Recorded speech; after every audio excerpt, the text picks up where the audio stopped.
there is, we are kind of gonna have to move fast. And it's only going to get faster from here, which is really unfortunate. So, we'll just jump right in. So, halogenation, remember chlorine, bromine, fluorine, iodine, all of those are halogens. And so, just bromine and chlorine are the most reactive because fluorine is super small and iodine is just too big. And so, primarily with halogenation, we're gonna be focusing on these. She's not gonna give you iodine or fluorine. So you only have two to worry about. So the difference between this and then the ones that she did later with like the light, those are alkanes, because alkanes with single bonds, they need that light in order for the reaction to occur. So alkenes and alkynes honestly react a little bit easier. They are basically going to add in the spot wherever the double bond or triple bond was.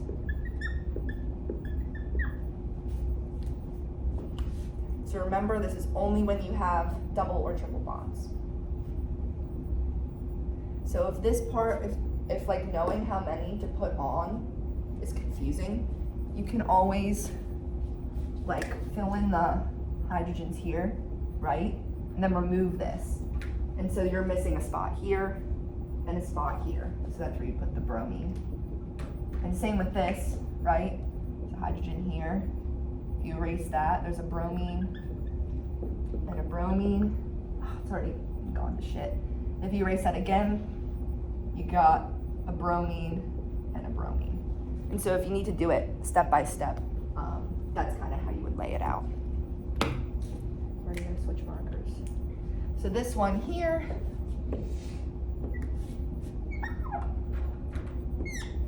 again, it's only going to attack that double bond. And so it's gonna be chlorine and chlorine, where that double bond was.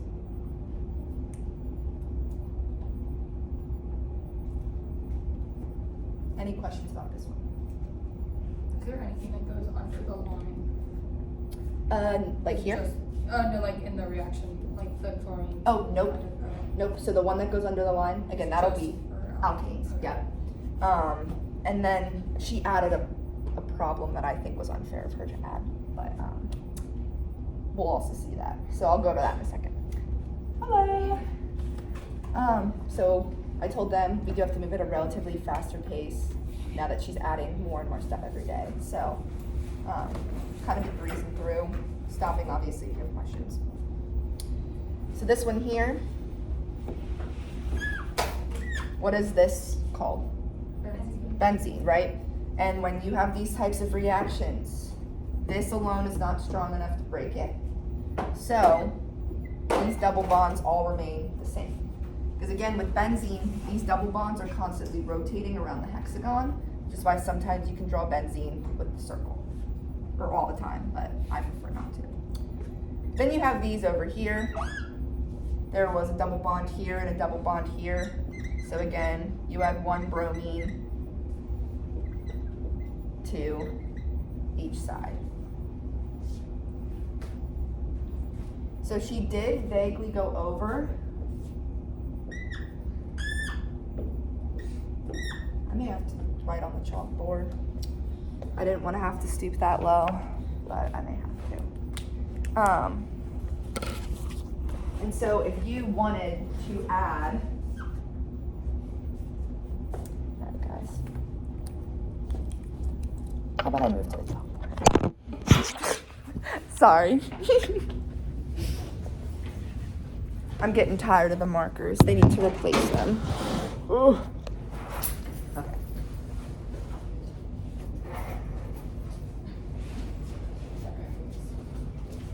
So, if you wanted to add something to the benzene,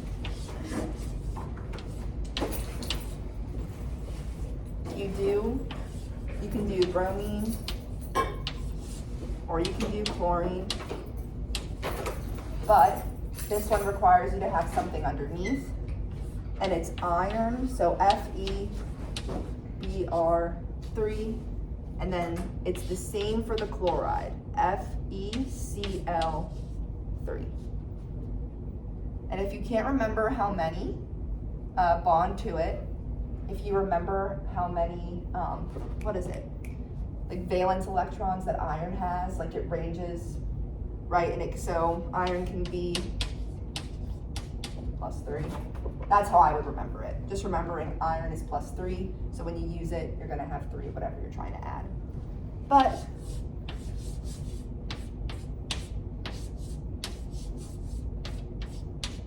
it's going to attack one of the H's, and it's going to add once. Now, if I had to rank probability of what's going to be on the quiz, those types of problems, yes. This one would be more of a test question because she only mentioned it once and it's super obscure. So, again, I don't like that she introduced it there. It usually gets introduced in later units, but it's okay.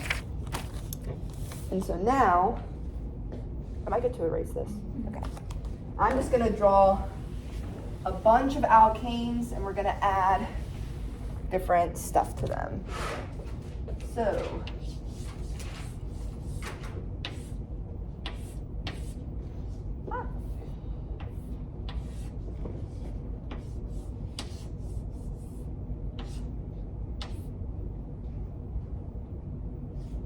let me not get confusion.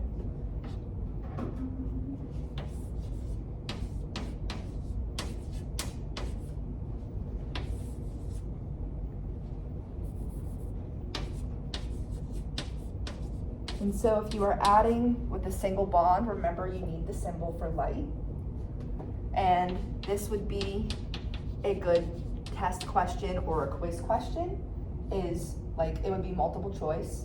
It would be, what does this symbol mean? And then you'd have answers and then you would choose light. Or she would ask, what is the symbol for light? And she would have a bunch of different symbols. The only ones that you guys know so far is maybe like heat other than light. So I'm sure she'll like show you it and then ask what it is. But, okay. And then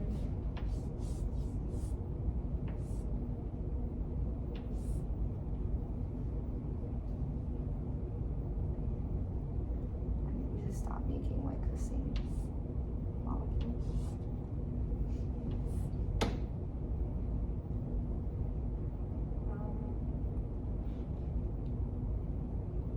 Okay, we'll just do that.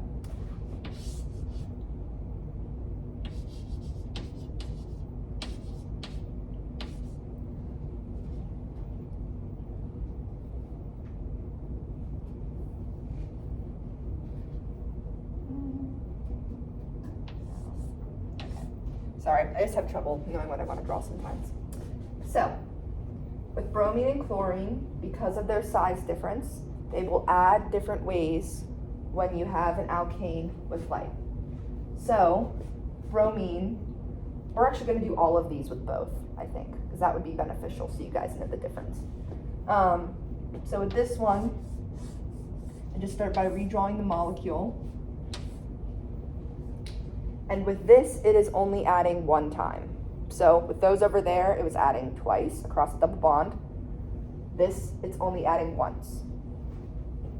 So, based on this, bromine needs the highest priority to bond to. And so if we're looking here, what is the highest classified carbon? Is it this one? This one? Yeah, right? But, oh my gosh, I'm such a mess today. It's okay though. So this is quaternary, but nothing can bond to that, right? The carbon's already bonded 4 times. It needs a hydrogen to replace it. So as we keep going down, we'll see that this is a tertiary, which means that it has that little hydrogen on it that can be taken away. And this hydrogen is replaced with the bromine.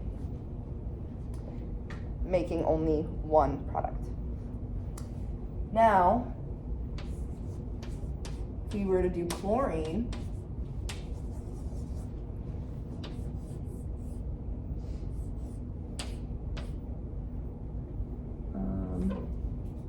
she's usually gonna only ask you for maybe 3 products, but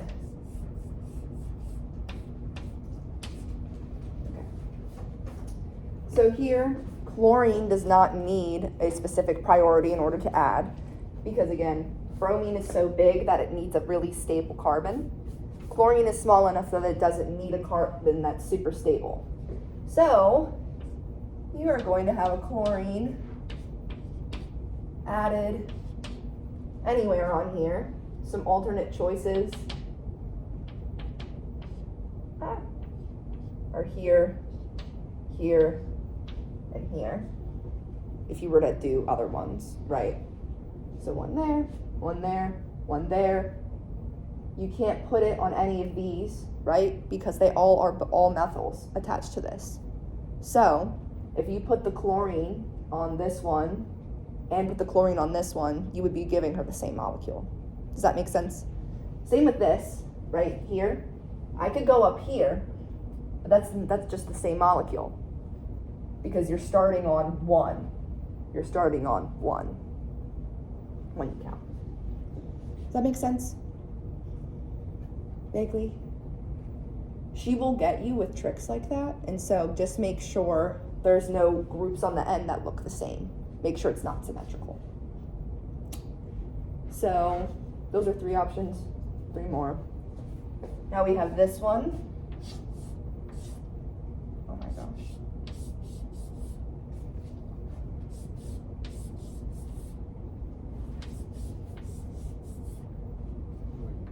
Can you explain the non-symmetrical thing you just explained? Yeah, so I'll just do it with this molecule, right? If she asks for a monochlorination and 2 different products and you give her this, when you look at this carbon, like when you're starting to count, you could start counting from down here, right? So 1, 2, 3, 4, 5. 1, 2, 3, 4, 5. It's the same exact molecule,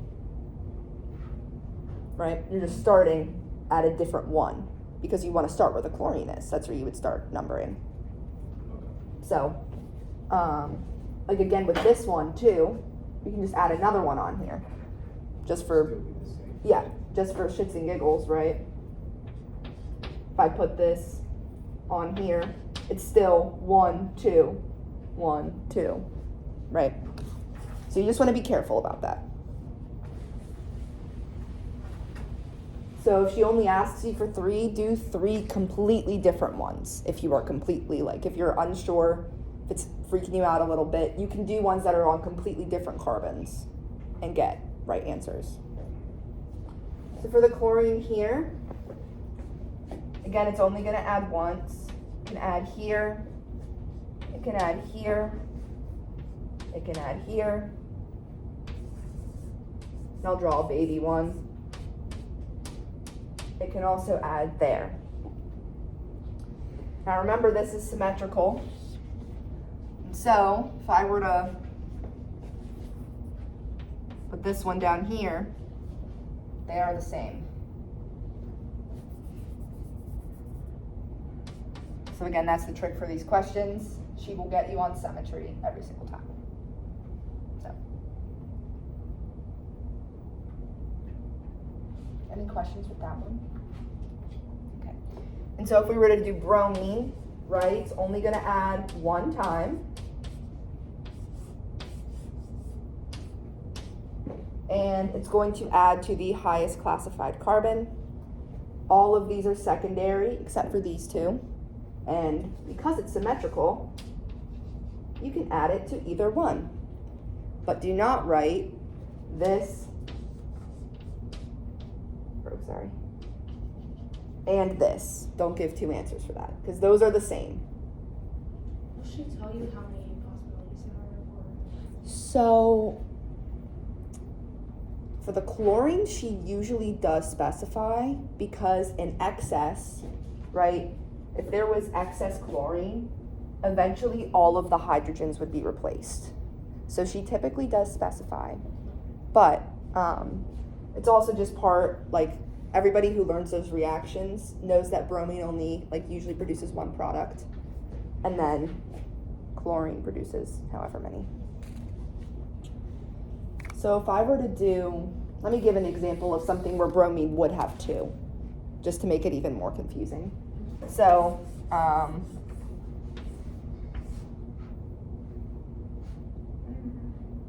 okay, let's do something like this. So it is symmetrical, right? And so if I were to add bromine to it, the places that it can add, there are 3 spots, right? So this one here, or this one here.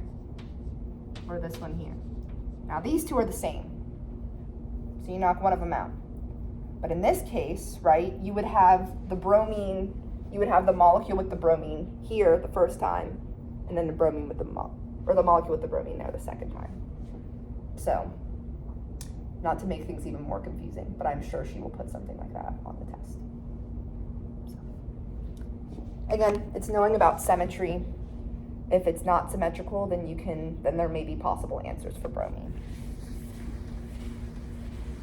But probably not on the quiz. That's more test. And so if we were to do this one down here, oh wait, I think I'm so silly. I gave an example where there could be multiple answers. So,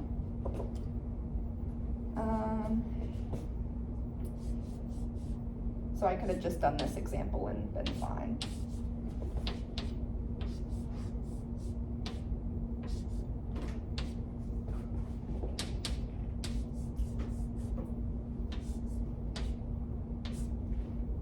So,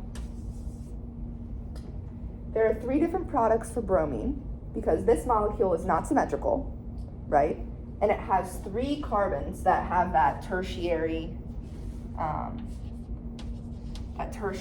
designation, right? 1, 2, 3.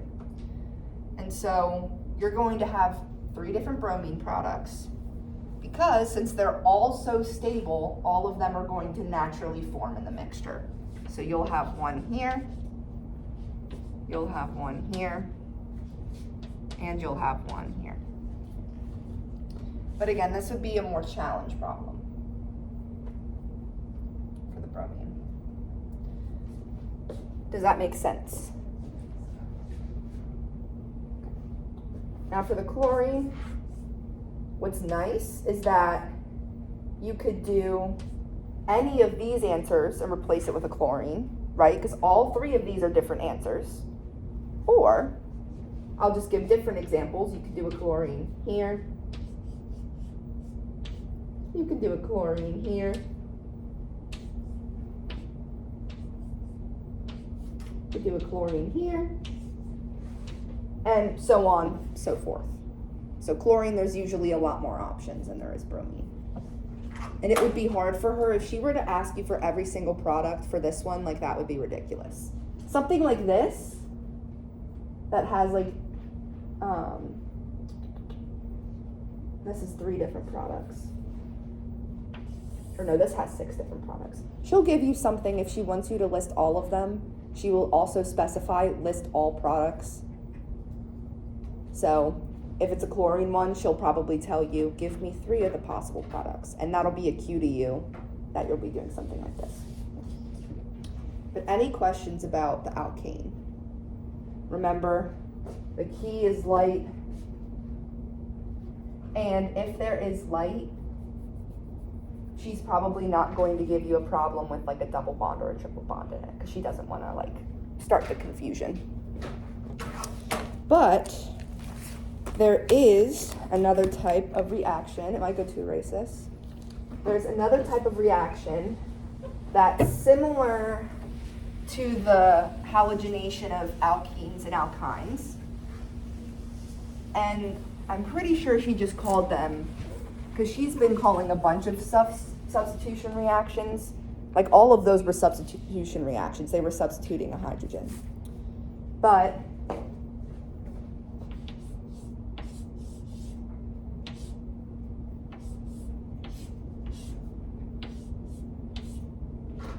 why I like rings so much.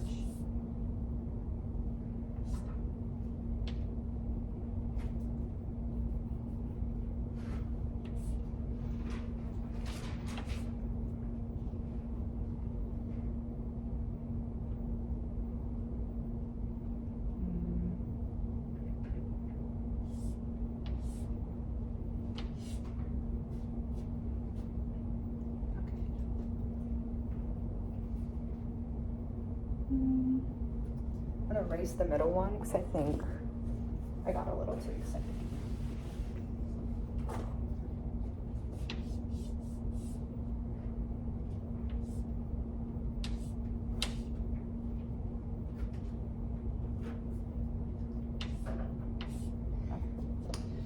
So for all of these,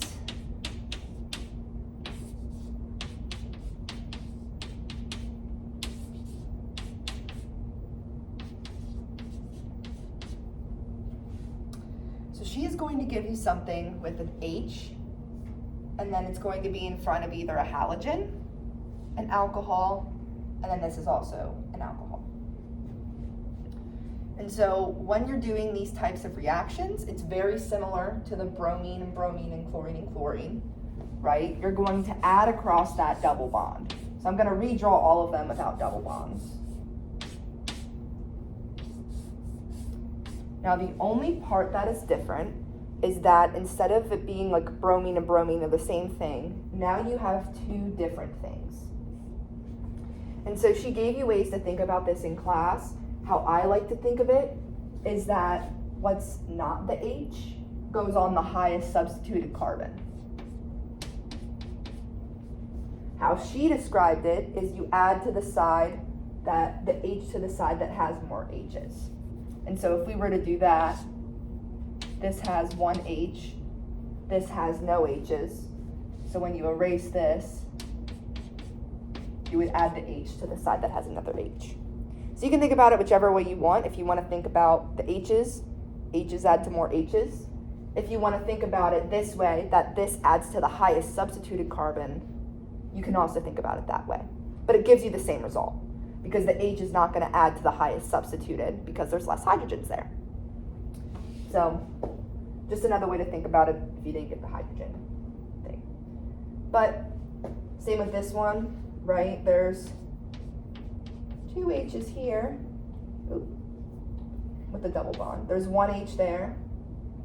No H's there because that carbon is bonded 1, 2, 3, 4 times. And so when you add it like that.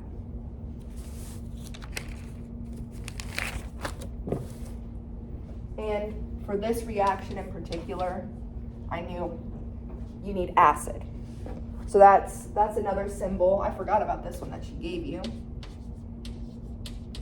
But if you see an H plus ion, that means that this is acting as an acid, and you added an acid in to catalyze the reaction. And so chlorine, right? Chlorine doesn't hydrogen bond. It's fine breaking away from its hydrogen. These need a little bit of help.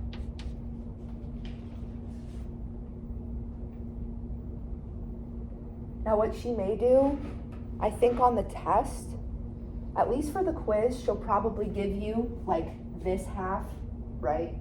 Give you what you start with, this, and you write down the product. But for the exam, you should be familiar with these because she may start giving them to you the other way. Like you have this and a product, and then you have to figure out what's in the middle. So, because she wants to make sure you're remembering things like the acid or the delta or the light symbol. But anyways, we have HOET. If we look here, there's one H there, two H's here.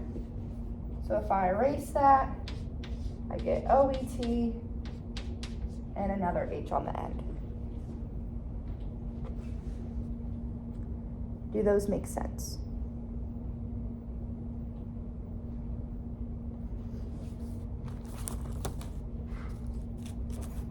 Because if that makes sense, then that's all the reactions that you learned.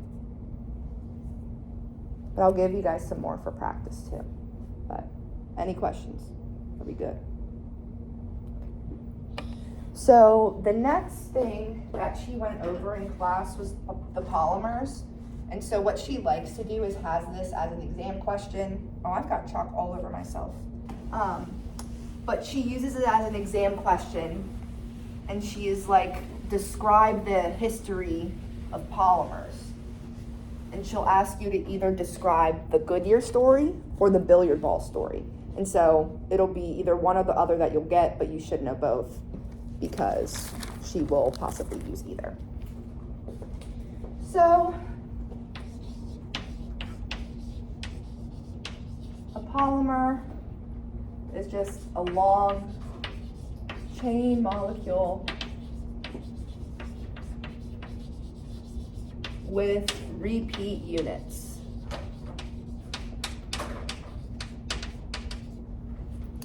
And so if we were, we'll do the pool exam.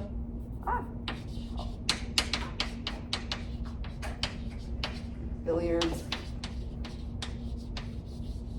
And then Goodyear. And so stuff that she will want you to know for each. So 20th century, there was the contest.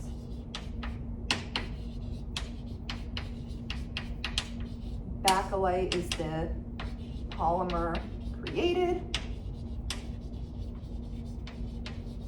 And why was it a good polymer?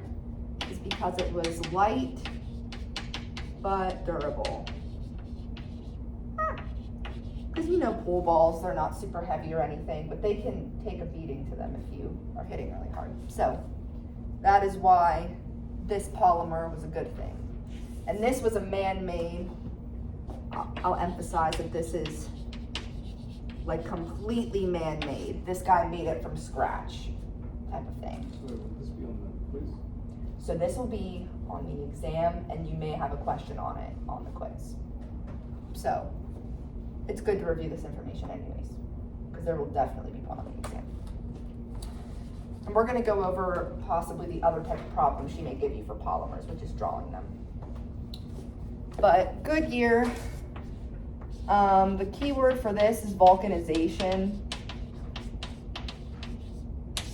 which is he added sulfur to natural rubber. Now, a good question that she may ask you is draw what happens. So you have your rubber, it's like spaghetti. You add, I don't know, you add sulfur. And then you start getting these disulfide bridges, which are super strong, and it made tires.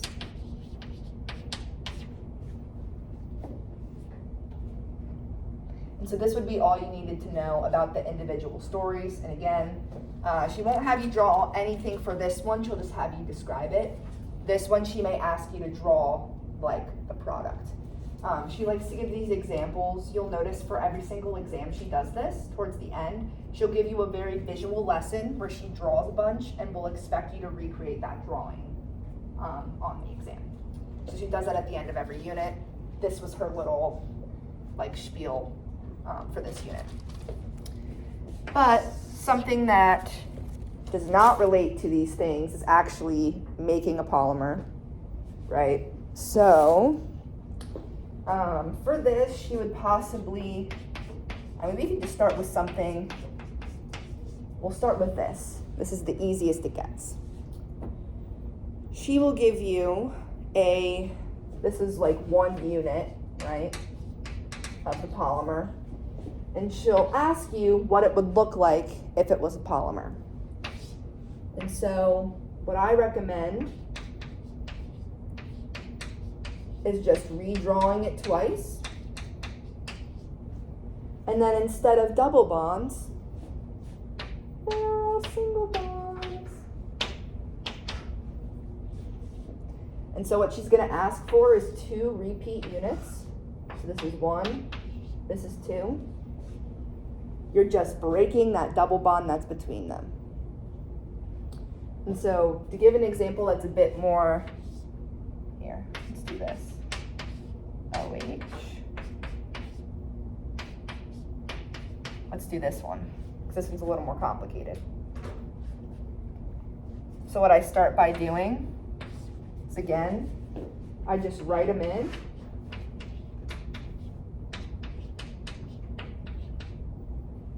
I just write it in twice. Connect them all with single bonds. And then I put the X in the corner.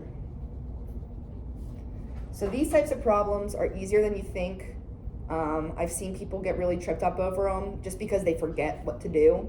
But all you're doing is connecting it twice, and then everything is a single bond. And this is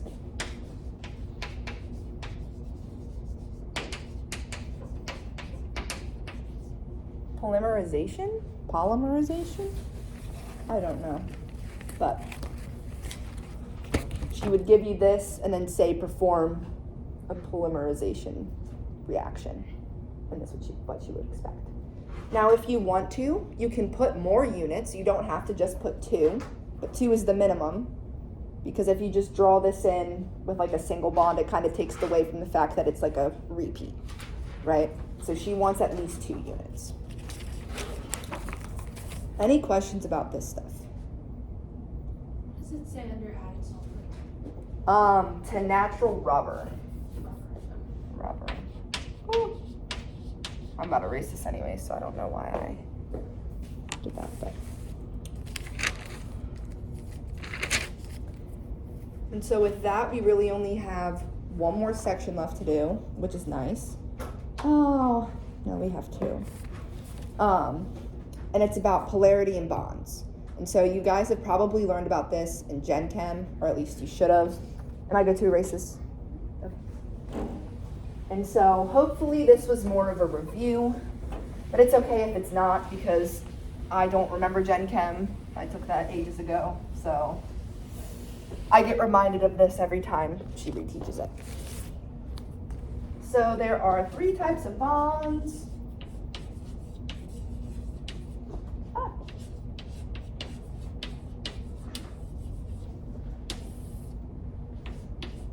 There's ionic bonds. There's nonpolar covalent.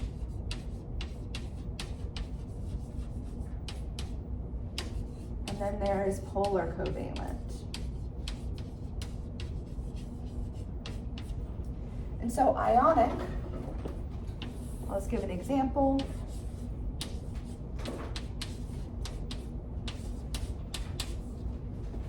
If you have a metal, or a cation and an anion, they are able to come together and this chlorine gives the sodium its electrons, and there is no equal sharing, right? He gets all of the electrons. And so this is the strongest bond because they actually exchange electrons. And so they're not sharing them. This was one person going up and just ripping it and then walking away, the electron basically. So not equal sharing. Non-polar covalent, I'll just do CH3.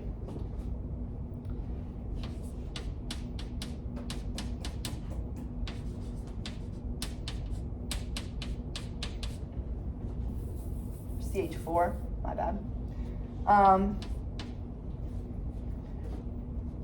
All of these are sharing their electrons equally.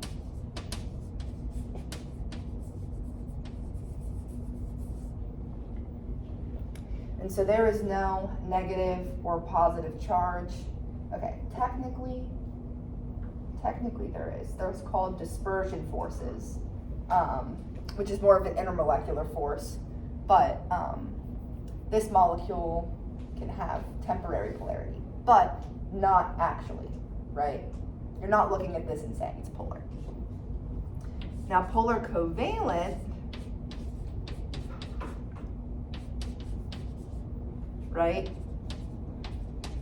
You're looking for these heavy hitters from the, from the gas side of the periodic table, or the non-solid side, and you're looking at the ones that have these electrons around them.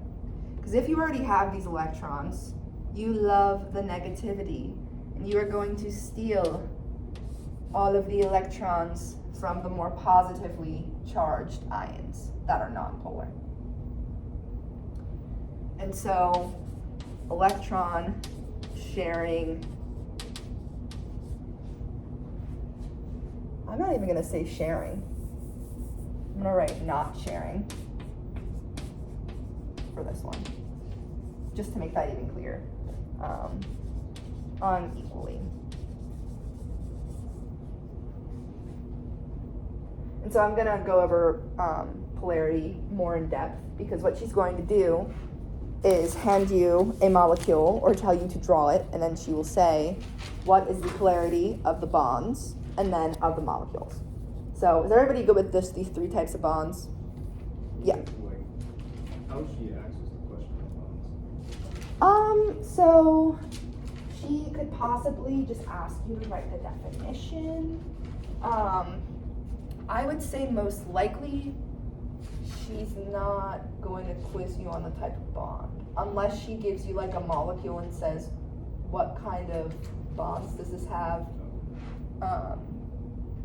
Yeah, but I wouldn't, like, this is just about knowing the terminology, because then it builds the basis for polarity. So, again, things that are, I'm going to erase this. Okay. Things that are polar are going to have a heavy hitter that is drawing electron mass towards it. And so, let me just draw a bunch. Okay. And so now, she does expect you to know how to draw this type of tetrahedral shape. This one's coming towards you. This one is away. This bond angle, 109.5. And I'm just gonna throw a bunch of random stuff on there. So, bromine, hydrogen.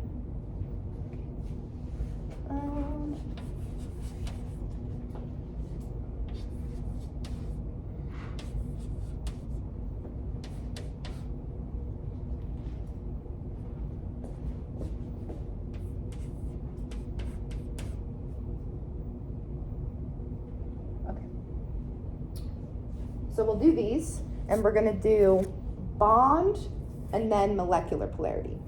And so if it helps, because people get, a common mistake is people getting the arrow directionality wrong. If you remember how to draw this arrow, that's a positive. And so if you know which atom is electronegative, you know that you're gonna be pointing towards it, because the positive is gonna be away from it. So there's kind of a hint in there. But if we're looking at all of these bonds, is this bond polar?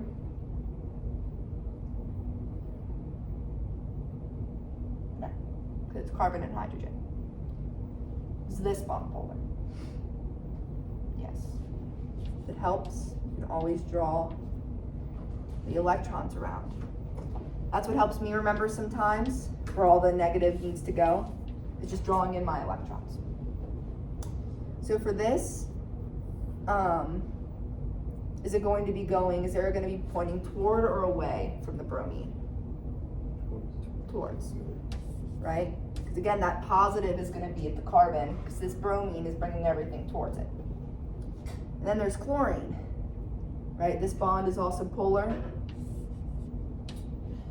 The negative is going towards there. And then, is this bond polar? No. So if we were to do this, This was an example of one of the ones she was like, you have to kind of know which one is more electronegative. Is there a periodic table in this room? There used to be. Oh. If you don't know during a test and you forget and you can see this, God bless you, because it's more electronegative as you approach that.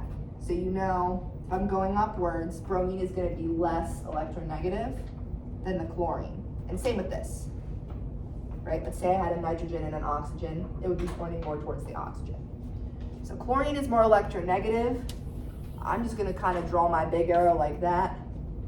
And then if you wanted to, again, you can indicate towards the chlorine. But you don't have to do that. If it's like, this one is relatively clear, I tried to kind of draw it through the chlorine. But so bond polarity, molecular polarity. This one here, is this polar? No. This polar? Yes. Yes. Yes. So we go. So does they have like the same electronegativity? Usually like bromine? Yep. Yeah. So that's what I was gonna say. I kind of drew it so that all of them would be at the bottom, right? And you would just draw that arrow right through the center, because all three bromines on the bottom are kind of pulling it towards it equally. And so she'll probably have you draw one of these, or maybe have it drawn for you, right? And she'll have you do that. But she'll also give you a question about what it looks like on a big molecule. So I think this was probably an example that she gave from class, but I mean, it's still really effective. When you have a big area, because right, all of this over here is nonpolar. I have a polar region on this molecule because I have this oxygen with all of those electrons. And so is the arrow going to be pointing towards or away from the oxygen?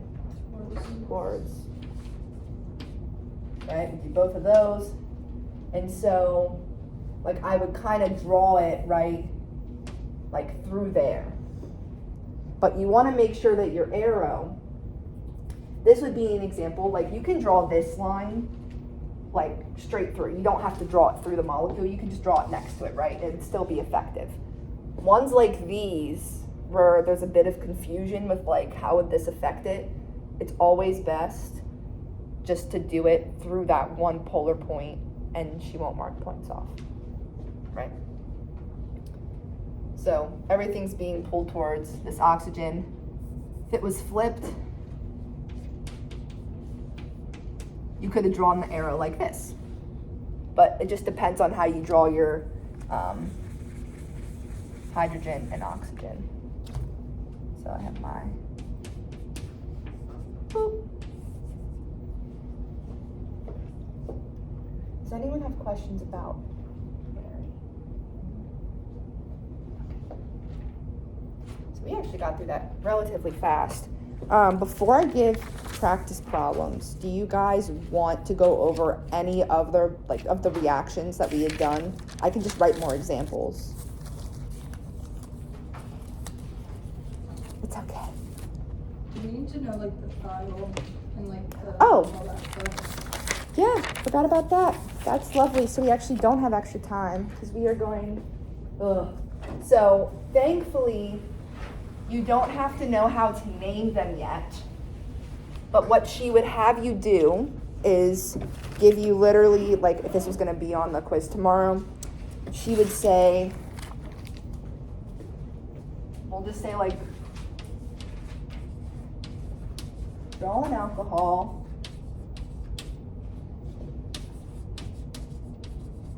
Draw thiol.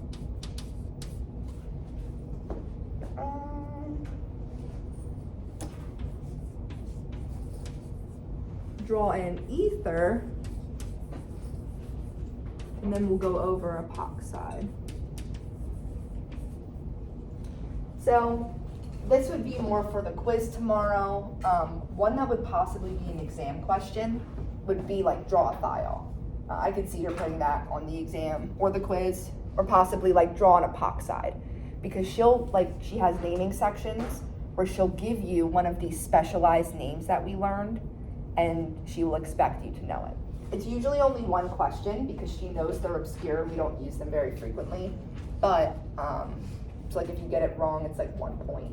But it's good to know it. That could be one question you could get right. So, drawing an alcohol.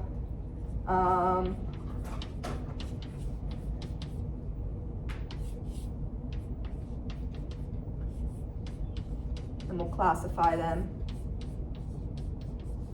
She asks you to draw an alcohol. You can draw any of these, but something she's more likely to ask is draw a methyl alcohol.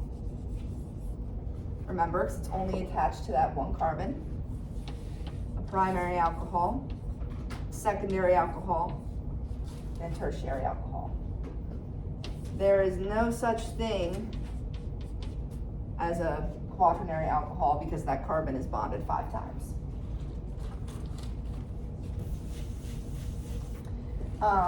You don't have to know names yet, but another thing she may have you do is give you a huge molecule and say classify all of the stuff on it. And so there could be halogens, there could be alcohols, and you would just point to it and put the designation next to it. So these are the different types of alcohols. I'll do the same with thiols. I don't know why it's called a thiol, unfortunately, but it just has sulfur instead of oxygen. And if you look on the periodic table, right, they have the same amount of valence electrons, so it allows thiols to kind of act like alcohols.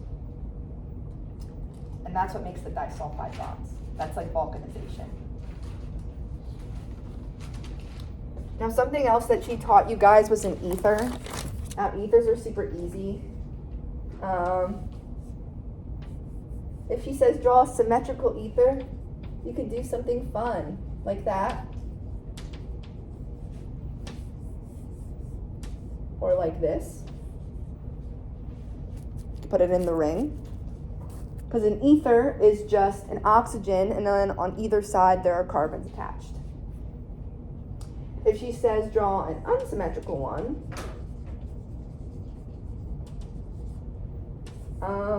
you could do ethyl and methyl. You could do like a really long chain over here and a skinny chain over there. That still counts. All of those are ethers. You don't have to know how to name them yet, but she may ask you to draw one. So that is how you would draw one. Now an epoxide, as she mentioned, it was a 3-sided ring, a 3-sided ether basically.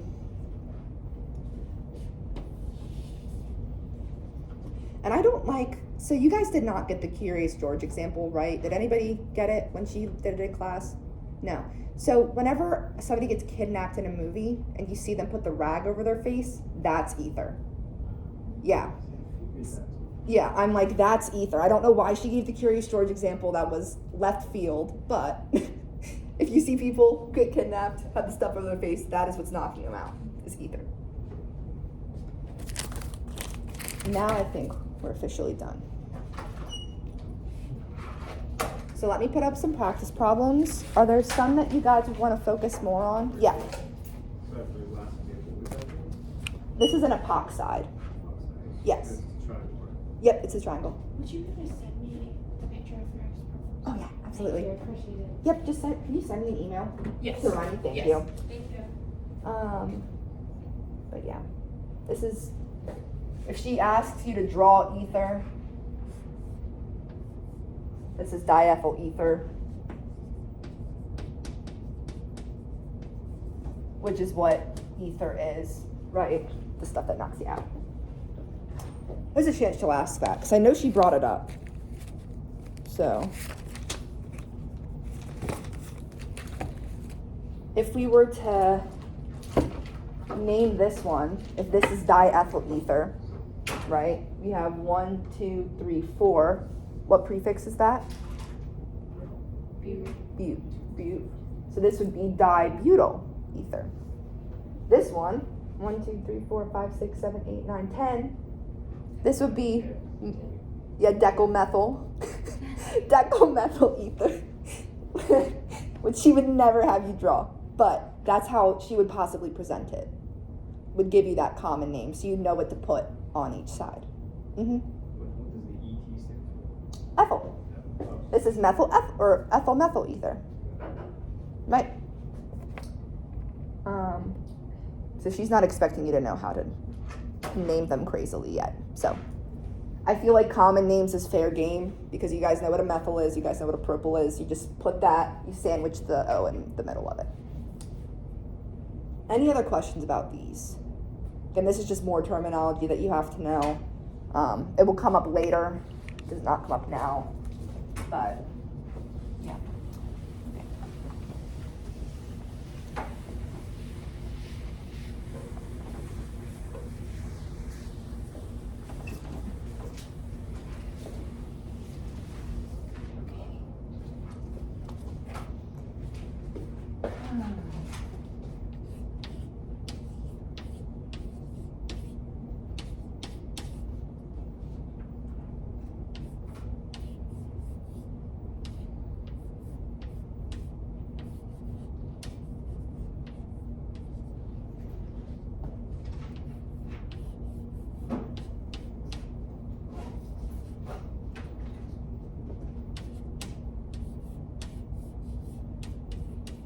You guys see that okay?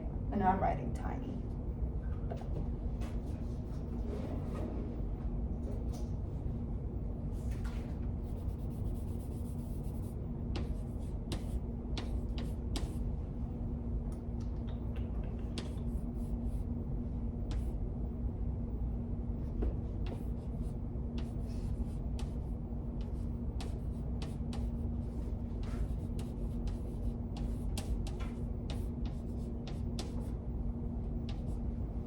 So for these, I'm gonna give you both of them, right? Because they act differently.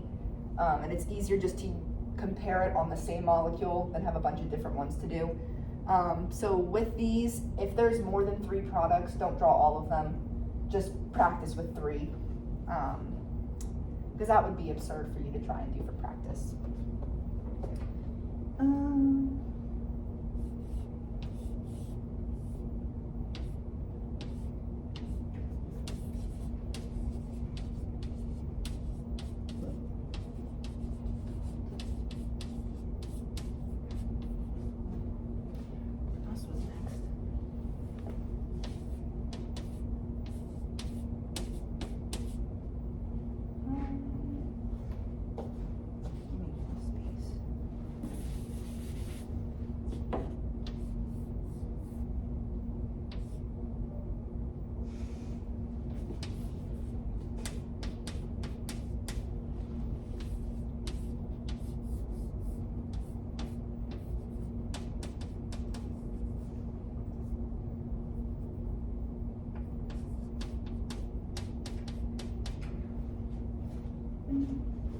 I'm trying to remember everything we did in the same order.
here's some practice problems.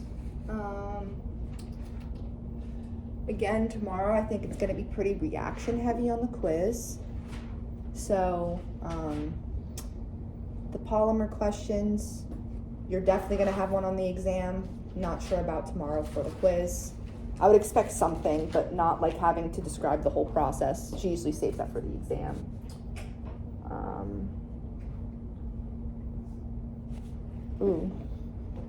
I'll just add another one for fun, just to get you guys practicing methyl.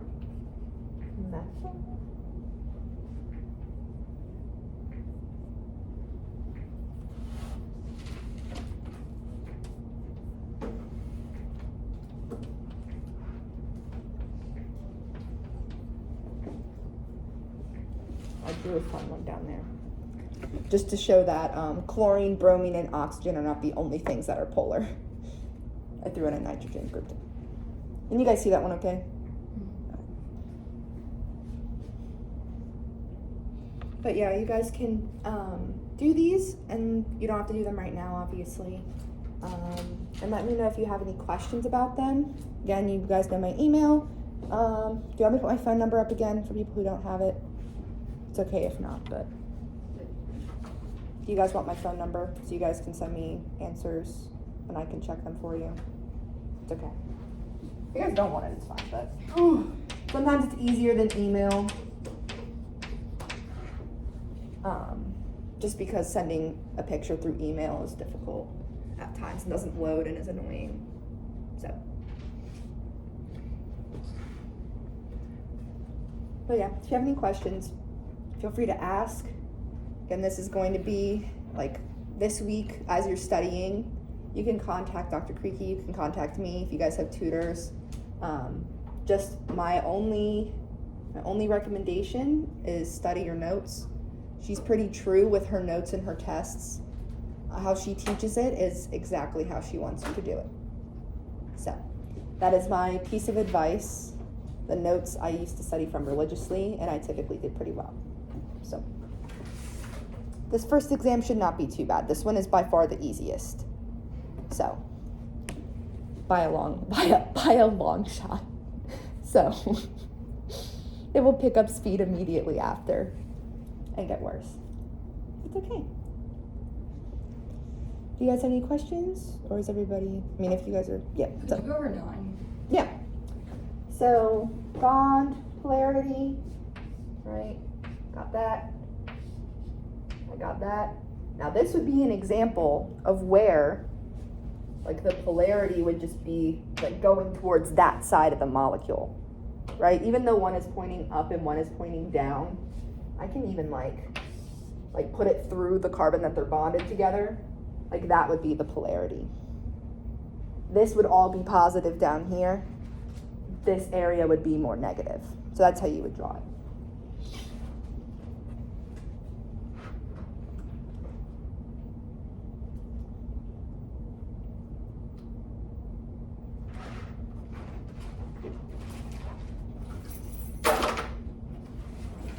Any other questions? Are you guys?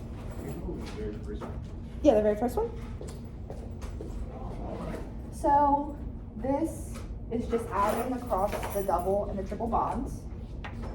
And so you would have 2 bromines here, 2 bromines here, because right as you erase one, that slaps on 2, erase another, slaps on another 2. And then for this one here, erase that. There's a bromine there, and a bromine there. For number 2, that's a benzene, right? Yep. Okay. I was so... Yep. Thank you for catching me. Okay. Have a good night. Or are you good? Oh, I thought you were... Never mind. Oh no, I had to fix something. It was just silly of me. That is supposed to be a benzene. Okay. 2 is supposed to be benzene.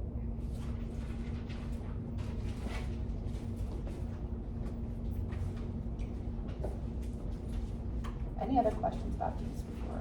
So the second part of receipt bond, do you mean like for 9? Do we have to name it as like an ion? Nope. This is bond and molecular polarity. Oh, so it's just. Yep. It's what she's gonna ask you to do.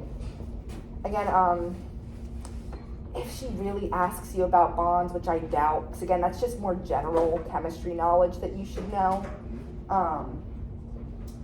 And just knowing the difference between polar covalent and non-polar covalent. What she may ask you to do is like, draw an example of an ionic bond. So what should you do? Draw a salt. Like she may ask that, but I feel like that's just a chem principle that's more expected of you to know rather than she's gonna quiz you on it, right? Polarity, she will quiz you on.